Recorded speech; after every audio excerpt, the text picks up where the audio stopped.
Hello everybody and welcome to another episode of the Maverick Files here on the Money Shift YouTube channel. Now I know what you guys are thinking. Thanasi, you told me the last episode was the last episode with this Maverick. What the heck are you doing making another video with the same car? And I'll tell you, we got a lot of snow in the last couple days, in this weekend, as you can see from these photos right here.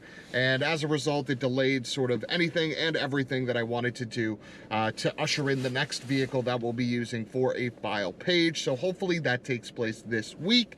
But I realized that there was a blind spot, something that not a lot of people had done, so I wanted to bring that to you guys to help make your lives easier, and that is understanding what the heck these screens can do. So we showcase the productivity screen, we showcase the infotainment screen. Without further ado, let me give you the keys, and let's dive right in. There you go.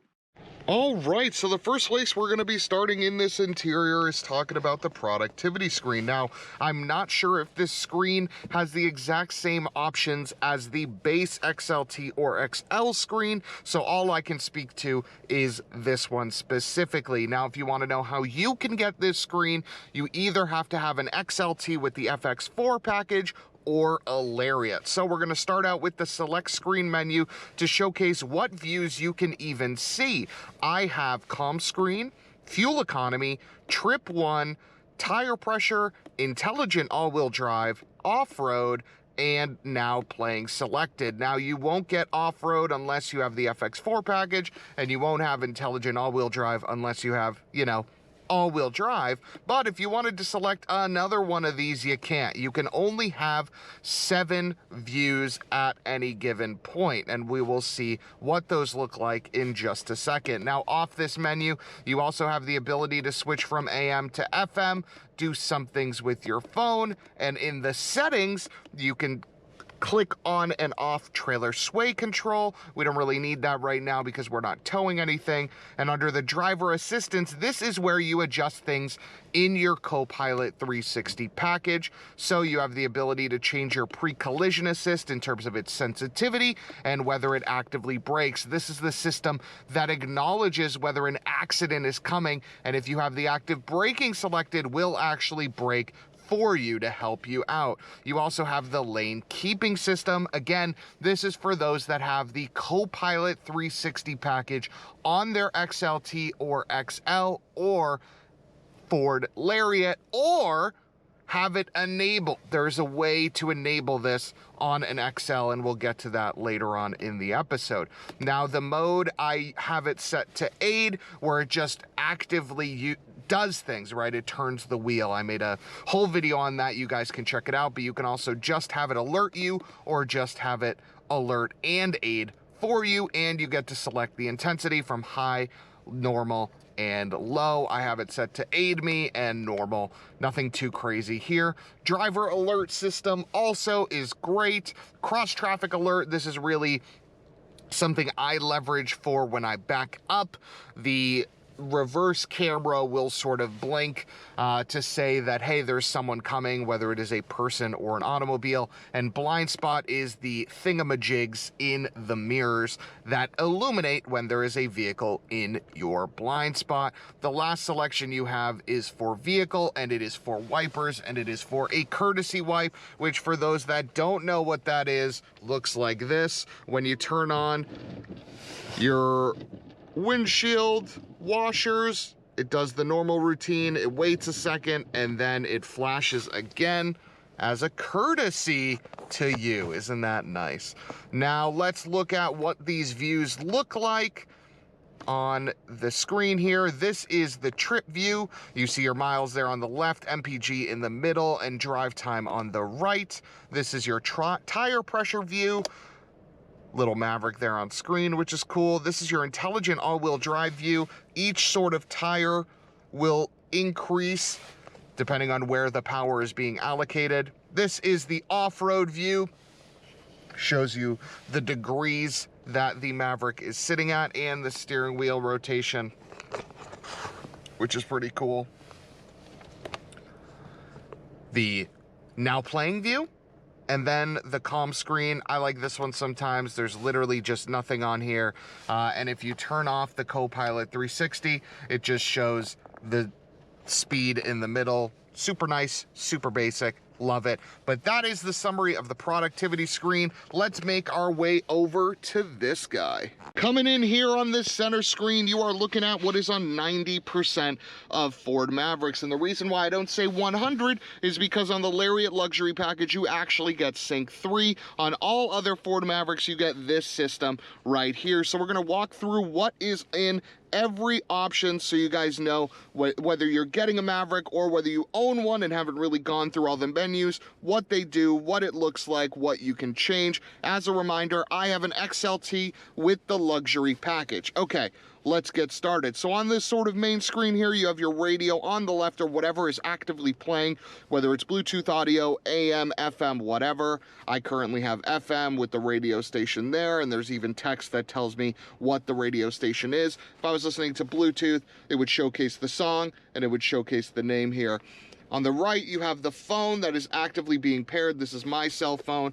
You have your signal, and you have your battery there, which is nice. If you click into here, you have a little bit more options, but we'll get to that in just a second. The first on the bottom here is audio. Very simple, easy to read, showcases your presets here on the bottom, and actually allows you to change the source, which on this car is either AM, FM, or Bluetooth audio that you can play directly from your phone. And this is important, you do not have to connect your phone to play music. All you have to do is hook up to Bluetooth and you are A-okay. Switching off that to phone, that's where you get this sort of same menu as if you were to just click that. You have your recent call list. You have the ability to sort of put your phone in a do not disturb, such that if you are driving and you do not want to get any phone calls, you can just do it from there. Contacts, if you have it enabled, will showcase there. Keypad, if you just want to dial the old school way, it's right there as well. If you click into the phone, you have the ability to sort of set different ringtones for things, even enable the car to tell you when you have low battery, and you have the ability to do and use Siri without connecting your phone, as we will try here. Let's see if it works. Call my home? Calling my home. Mobile. Look at that. Easy. Love that. All right, and then you have the ability to change device if you have different Bluetooth devices enabled. In the apps, I've never been able to get any apps out of here, but I'm assuming at some point maybe there will be something. If we go to settings, this is where you start to get more options. Sound settings, pretty straightforward. This is how you change your treble, mid-range bass, the fade, all of that jazz. Radio brings you right back to here where you have the ability to say whether you want radio text to show up and how many different preset pages you'd like. Mobile apps, if you downloaded any, they would appear there. Clock, this is where you change the time and decide if you want 24-hour mode or not. Again, 24-hour mode is just afternoon. It continues to count up instead of sort of resetting 4 p.m. Ford Pass Connect, this is your vehicle hotspot and connectivity settings. Phone changes some things. It's same as the phone settings menu that we saw previous. General brings us to some pretty general changes. Temperature, if you want to change that.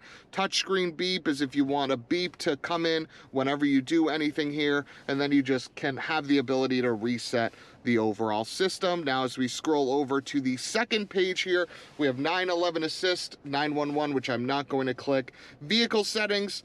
In the camera, you have the ability for the rear camera to delay such that when you get out of reverse, the camera stays on for a little bit. I have that disabled because I don't really need that. And this is where you change the door pad code for the numbers that are right on the B pillar here. Now let's go back and display. We have the ability to turn this off, and it looks like that. Calm screen. Looks like that, just the time. I like this screen for long road trips, honestly. And then if we go back to that, we have the ability to change the oh boy. Let's try that one more time. We have the ability to change the background. Nothing crazy here. Keep it with the Ford blue. The brightness, nothing crazy here. And mode, you can be permanent night mode if you would like. Permanent day mode if you would like. I use auto just because it's hard to see night mode during the day for me. So let's do that and go back. Automatic updates, you can have that enabled. Ambient lighting, this is relevant for XLT folks and Lariat folks. I have it set at maximum. In the XLT, the ambient lighting just means a light that sort of illuminates here to really show you things in this sort of tray area. In the Lariat, there's additional lighting in the doors and things like that, and we'll get to that in a later video. And then there is also Apple CarPlay or Android Auto, so I'm going to plug in my phone here to show you guys what that looks like. All right, as you plug into your phone, this is what you get on your screen with CarPlay. If you go back to the main menu, you actually have the ability to separate what you see on your map and your music, and you can even put something else up there if you have a calendar or something like that you wanted to show off. Back to here, if you want to get back to that Ford screen, you just hit that Ford audio button and it'll bring you right there, which is nice. You have your messages up here where your car will actually read, and you have the ability to respond to messaging. Now playing shows you what you're listening to. I have Apple Music, so that's what I would have here. You have also WhatsApp, Telegram, whatever you want, it is on this screen. Very easy to use. Honestly, 9 times out of 10, my car is in this mode instead of this mode, just because all of the things that I leverage are in Apple CarPlay and Android Auto. But with that, let's wrap up this video. All right, now you know how the productivity screen works in your Maverick XLT FX4 or in your Lariat, and you also know everything there is to know about this infotainment screen. So with that knowledge, hopefully you have the confidence to operate your Maverick at a high level, and I hope that this is the last episode with this Maverick on the Maverick Files, and I will see you next time. Goodbye.